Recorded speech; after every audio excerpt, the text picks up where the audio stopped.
교통 관련 크고 작은 정보를 알려드리는 시간, 신건의 교통상식 샅샅이 털기.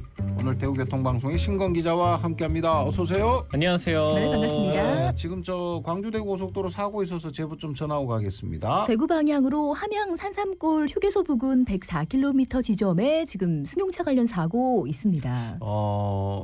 지금 저기 2차로 갓길 이렇게 지금 걸쳐 있는 걸로 보이는데요.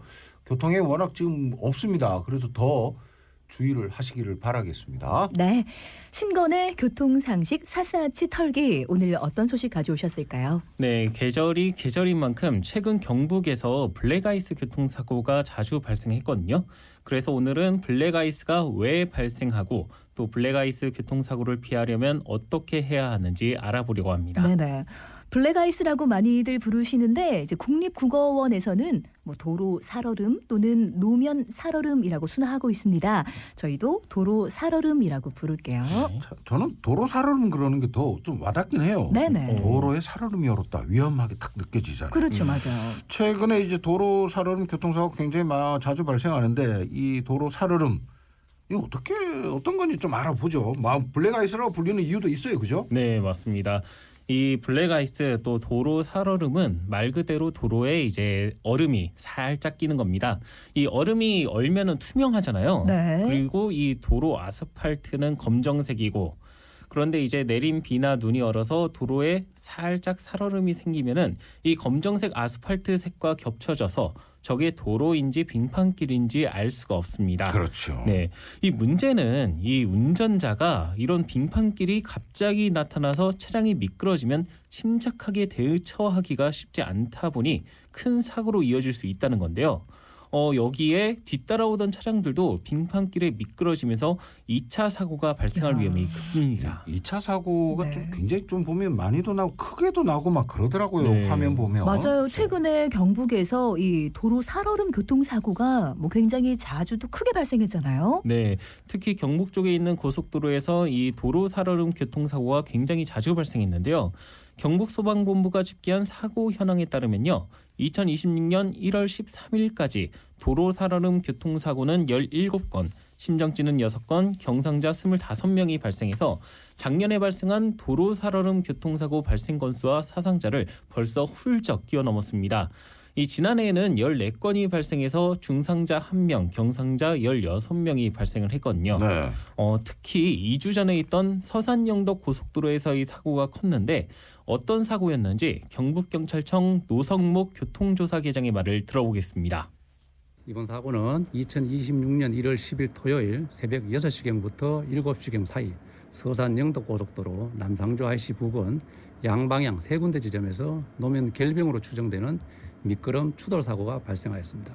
첫 번째 사고는 승용 차량이 미끄러지면서 중앙분리대를 충돌하고 정지해 있는 것을 뒤따르던 화물 차량이 피하는 과정에 좌전도되어 운전자가 사망하였고 뒤이어 16대 정도 추가 사고가 발생하였습니다. 그리고 맞은편 방향에서는 H빔을 실은 화물 차량에서 H빔이 떨어지면서 추돌 사고가 발생하였고 이후 이 사실을 인지하지 못한 승용 차량이 전방 화물 차량을 추돌하면서 운전자 포함 4명이 추가로 사망하였습니다. 이번 사고로 총 5명이 사망하고 30여 명이 다쳤으며 차량 30여 대가 파손되었습니다. 사고가 굉장히 컸습니다. 네.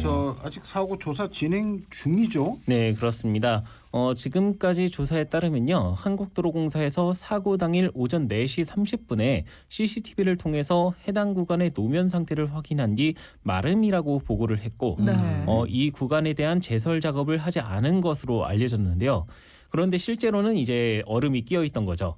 현재 이 부분을 사고의 가장 큰 원인으로 보고 있고 한국도로공사도 해당 구간을 담당하는 임원들을 대기 발령 조치한 것으로 알려졌습니다. 네네. 이거 굉장히 위험해 보이는데 네. 이 노면 살얼음이 언제 어떨 때 생길까요? 네, 이 노면 살얼음이 결국은 얼음이잖아요. 그렇죠. 그러니까 우선 그러니까 수분이 꼭 필요하고요. 또 도로의 노면 온도가 낮아야 합니다. 우리가 예보나 이런 데서 말하는 건 대기 온도거든요. 그런데 이 도로 표면 온도는 대기 온도와는 좀 다를 수 있다고 합니다. 자세한 이야기를 한국도로교통공단 경북지부 이창근 사고조사연구원에게 노면 살얼음이 언제 생기는지 또 어디에서 많이 발생하는지 들어봤습니다. 블랙아이스는 눈비가 그친 직후에 노면의 수분과 떨어지는 기온 등으로 블랙아이스가 발생할 수 있고, 또한 낮 동안에 얼음이 일부 녹았다가 저녁에 해가 지며 급격히 다시 얼 수가 있습니다. 또 밤새 기온이 급강하는 새벽 4시나 5시부터 오전 7, 8시까지가 가장 위험한 시간대고, 위험한 지점으로는 교량 고가도로, 터널 출입구, 지하차도, 그늘진 곡선로, 하천 저지대 인근이 될 수 있습니다. 교량 고가도로는 지열을 받지 못하고 바람에 직접 노출돼 노면 온도가 떨어질 수 있으며, 터널 출입구는 터널 내부 온도차와 그늘로 인해 노면 온도가 저하될 수 있습니다. 또 지하차도는 햇빛이 닿지 않고 공기 순환이 제한돼서 습기가 남아 있을 수 있고, 그늘진 곡선로는 햇빛 부족으로 노면 온도가 낮고 습기가 남아 있어 재결빙이 생길 수 있습니다. 또 마지막으로 하천과 저지대 인근은 주변 습도가 높고 찬 공기들이 모여 노면에 싣고 재결빙이 빠르게 발생하므로 이 구간들을 조심하셔야 합니다. 그러니까 이제 다리, 교량, 고가도로, 터널 출입구, 지하차도, 그늘진 곡선로, 구분이 도로죠. 하천 저지대 이런 것들이 이제 위험한데, 이게 노면 살얼음을 구분하는 방법이 따로 있나요? 이게 사실 육안으로 구분하기는 쉽지가 않습니다. 네. 이 서산영덕 고속도로 사고 사례만 봐도 아까 그 도로공사에서 CCTV로 노면 상태를 확인했다고 했잖아요. 예. 그런데 이 실제로는 살얼음이 끼어 있던 거죠. 이 자세하게 이제 CCTV 같은 경우는 한 군데를 정확하게 좀 오랫동안 볼 수 있지 않습니까? 이런 CCTV로도 구분이 쉽지 않은데 네. 운전자가 전방 주시를 아무리 잘한다고 해도 이 시속 100km로 달리는 차에서 노면 살얼음을 구분한다는 게 쉽지가 않습니다. 이 삼성화재 교통연구원이 수도권에서 발생한 겨울철 미끄럼 교통사고를 분석해봤더니 눈이나 비가 내린 다음 날부터 5일간은 이런 미끄럼 사고가 계속해서 발생이 됐거든요.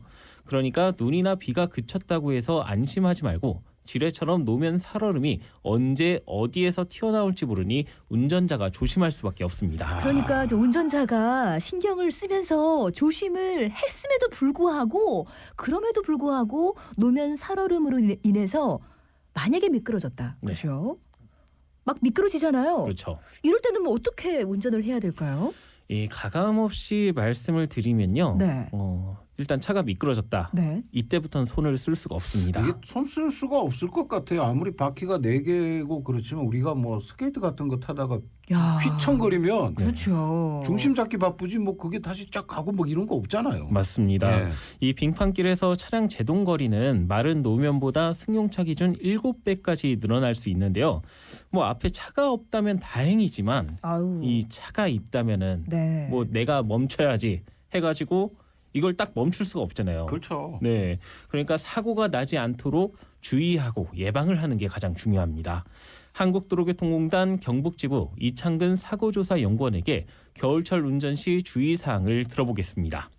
블랙아이스는 육안으로 판단하기가 쉽지 않기 때문에 이를 운전자가 제대로 인지하지 못한다면 위험 상황에 직면할 수 있고, 따라서 빙판길에서는 항상 감속 운전을 하시고 충분한 안전거리 확보, 그리고 급출발, 급제동, 급조양을 자제하셔야 합니다. 또 날씨가 맑더라도 교량 위, 고가도로, 그늘진 구간, 터널 출입구는 기존에 생긴 노면 결빙이 완전히 녹지 않고 남아 있을 수 있으니 더욱더 각별한 주의가 필요합니다. 또한 만약에 미끄러운 노면을 만나셨다 한다면 풋브레이크보다는 기어를 낮추는 엔진 브레이크 등을 활용하면 미끄러운 노면에서도 비교적 안정적으로 감속할 수 있게 됩니다. 네, 추가적으로 말씀을 드리면요. 이 겨울철에는 겨울 전용 타이어로 교체를 하는 게 좋습니다. 이 겨울 전용 타이어는 일반 타이어와 다르게 낮은 온도에서도 마찰력을 잃지 않아서요. 제동 거리를 조금이라도 좀 줄일 수 있습니다. 그리고 스노우 체인 같은 월동용품을 구비하면 좋고요. 승용차 엔진 브레이크 이거 뭐 어떻게 쓰는지 모르시는 분들이 많은데 진짜 이거 모르는 분 많은데. 맞아요, 엔진 브레이크. 당장 저하고 같이 사시는 그분도 한 번씩 몰라서 제가 막 가르쳐 주었거든요. 아, 정말요? 예, 네. 그런 거 있었어? 이러더라고요. 몰라서 그런 거니까 가르쳐 줘야죠. 네, 맞습니다. 예. 이 요즘은 자동 기어가 많잖아요. 예. 이 스포츠 모드나 이 D단에서 기어를 오른쪽으로 넣으면 단수를 직접 조정할 수가 있습니다. 네네. 뭐 보통 표시는 플러스 마이너스나 2단, 1단, 3단 이런 식으로 표시가 돼 있기도 한데 그걸 아래로 내리면 엔진에서 뿡 하면서 큰 소리가 납니다. 네. 이게 엔진에 저항이 생기면서 소리가 나는 거니까 놀라지 마시고요. 또 내리막 같은 곳에서는 이 엔진 브레이크가 브레이크 패드의 과열을 또 막아줄 수가 있다고 그렇죠. 하고 그래서 미리 좀 연습해 놓으셨다가 나중에 뭐 사실 미끄러지면은 진짜 갑작스럽게 미끄러지는 거라서 당황할 수밖에 없잖아요. 그렇죠. 이때 조금이라도 좀 침착하게 미리 연습을 해 놓으셨다면은 엔진 브레이크를 활용해서 사고를 좀 피해 규모를 줄일 수 있을 거라고 생각이 근데 듭니다. 참 이게 음, 말처럼 쉽진 않을 거예요. 맞아요. 맞습니다. 자주 해봐야 하는데. 앞에 사고가 났다. 보통 이제 제동을 하니까 네. 풋브레이크라 그러죠. 네. 타고 올렸는데 차가 쭉 이러면 이때부터 뭐 갑자기 막 이거 바뀌어야 운전대 막 되겠어요? 돌리고 막 그러잖아요. 맞아요. 안 돼요 조종이. 미스터 강님께서도 엔진 브레이크 활용 공감합니다 하셨고 0113님 블랙 아이스를 구분할 수 있는 센스 장치를 개발하면 좋을 것 같습니다. 참 이제 주셨어요. 도로에 살얼음 살짝 온 게 이게 진짜 참. 네. 아무튼 그 위험 지역 있었죠. 앞서 말씀드렸던 뭐 다리 위라든지 고가도로, 그늘지 구간, 터널 출입구 이런 구간들 거기서는 무조건 감속하십시오. 이 겨울에는 네. 이게 또 최우선이 아닐까 싶습니다. 네. 오늘은 겨울철 노면 살얼음 안전운전 정보 알아봤습니다. 신건 기자였습니다. 고맙습니다. 감사합니다. 네, 수고했습니다.